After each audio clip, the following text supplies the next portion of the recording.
ఒక్క మనిషి అన్ని రంగాల్లో అన్ని ఇన్స్టిట్యూషన్స్ ఎస్టాబ్లిష్ చేసి, అంటే ఏదో ఒక ఇన్స్టిట్యూషన్ ఎస్టాబ్లిష్ చేయడం కాదు, దాంట్లో ఉన్న విధి విధానాలు కానీ పని విధానాలు కానీ కొత్త ఇన్నోవేషన్స్ తీసుకొచ్చి ఏ రంగంలో అడుగుపెట్టినా దాన్ని శిఖరాలకు తీసుకెళ్ళింది ఒక్క వ్యక్తి అండి.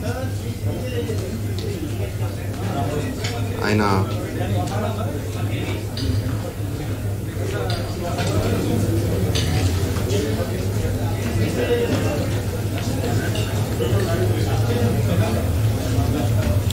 ఎంతోమందికి మార్గదర్శకంగా నిలిచారు,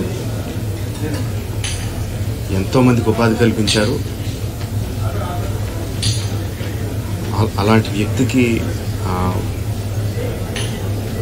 the way we can pay tribute to him is by conferring Bharat Ratna. ఆయనకి డెఫినెట్గా ఇవ్వాలి. ఆయనకి ఇవ్వడం సముచితమని రెండు రాష్ట్ర ప్రభుత్వానికి కేంద్ర ప్రభుత్వానికి కూడా మనవి చేసుకుంటున్నానండి. Thank you.